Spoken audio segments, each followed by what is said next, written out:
Assalamualaikum warahmatullahi wabarakatuh. Perkenalkan, nama saya Surya Ramadan.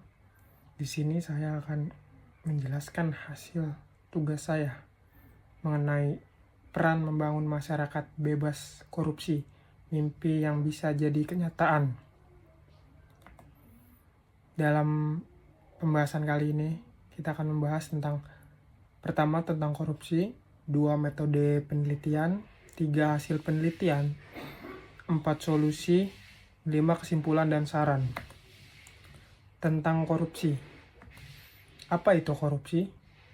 Korupsi adalah penyalahgunaan jabatan, wewenang, atau kesempatan untuk keuntungan pribadi atau orang lain.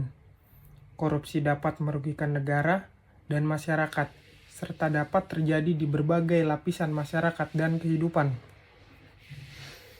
Korupsi adalah masalah besar yang telah mengakar dalam banyak sistem pemerintahan, lembaga, dan bahkan dalam sektor swasta di berbagai negara, termasuk Indonesia. Praktik curang ini tidak hanya merugikan ekonomi negara, tetapi juga menghancurkan kepercayaan publik terhadap institusi yang seharusnya melayani rakyat. Korupsi dapat merusak fondasi demokrasi dan menimbulkan ketidakadilan yang berlarut-larut. Namun, membangun masyarakat bebas korupsi bukanlah mimpi yang mustahil. Dengan upaya bersama, pendidikan dan penegakan hukum yang tegas, masyarakat bebas korupsi dapat menjadi kenyataan. Apa korupsi sudah ada sejak dulu? Untuk meninjau ke belakang, korupsi di negeri ini sudah dimulai sejak zaman kerajaan, yaitu dengan adanya kehendak raja yang terlihat nyata dalam penarikan upeti sesuka kemauan raja, yang kemudian berlanjut ke masa penjajahan Belanda, lebih tepatnya saat pemerintahan yang dipegang oleh VOC. Pada masa VOC, yang bermula dengan berbagai janji manis untuk kesejahteraan rakyat pribumi, dan lambat laun mengarah ke perbudakan yang disebut Rodi. Sama halnya dengan masa kerajaan, korupsi pada masa VOC terkesan lebih kontras, yaitu dengan dijarahnya sumber daya alam yang seharusnya untuk pribumi, pengenaan pajak sewenang-wenang, perampasan harta benda kaum pribumi, uang yang seharusnya untuk dana kas VOC dinikmati oleh pejabat-pejabat VOC itu sendiri untuk kepentingan pribadi, dan lain sebagainya. Hal inilah yang menjadi benih-benih korupsi modern di negeri ini. Dampak pada masyarakat: 1. Ekonomi, 2. Sosial, 3. Pelayanan publik, 4. Politik, 5. Lingkungan. Metode penelitian. Dalam metode penelitian ada 5. Yang pertama, penelitian kualitatif, melibatkan wawancara mendalam dengan pemangku kepentingan seperti pejabat pemerintah, aktivis anti korupsi, dan masyarakat umum untuk memahami persepsi dan tantangan dalam melawan korupsi.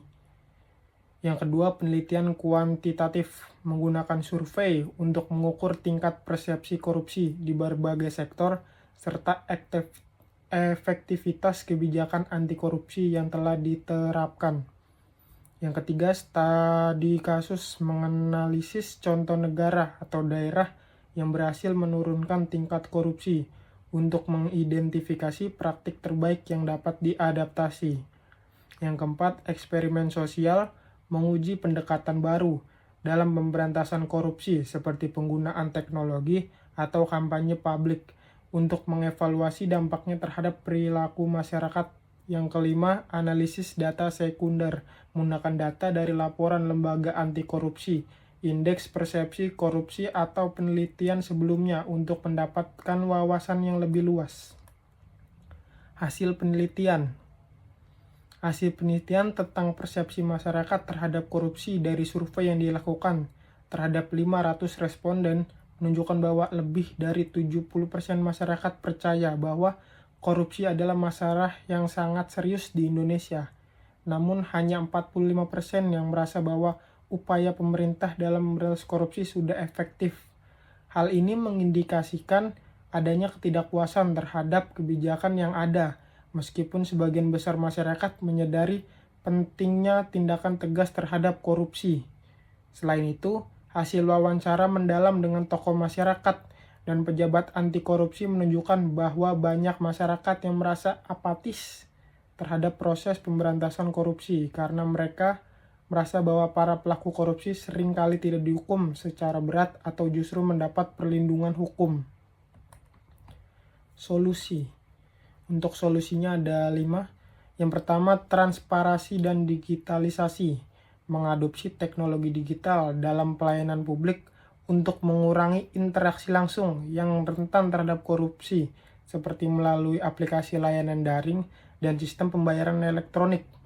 Yang kedua, peningkatkan kesejahteraan aparatur negara, memberikan insentif yang memadai bagi pegawai negeri dan aparat hukum untuk mengurangi tekanan ekonomi yang dapat mendorong tindakan korupsi. Yang ketiga, kampanye publik anti korupsi, menggalang kampanye kreatif yang melibatkan berbagai elemen masyarakat, termasuk influencer, media sosial, dan komunitas lokal untuk menanamkan budaya anti korupsi.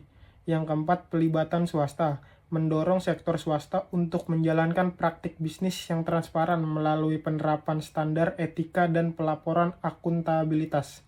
Yang kelima, pemberdayaan generasi muda, membentuk komunitas anti korupsi di kalangan mahasiswa dan pelajar untuk menciptakan masyarakat bebas korupsi. Diperlukan solusi yang terintegrasi dan berkelanjutan. Kesimpulan dan saran. Jadi kesimpulannya, membangun masyarakat bebas korupsi membutuhkan waktu, komitmen, dan kerjasama dari berbagai pihak. Dengan pendidikan, menanamkan nilai anti korupsi sejak dini, reformasi sistem yang transparan, hukum yang tegas, dan partisipasi aktif dari masyarakat, korupsi dapat diminimalkan, bahkan dihapuskan. Kepemimpinan yang berintegritas dan penguatan ekonomi rakyat menjadi elemen kunci yang tak dapat diabaikan.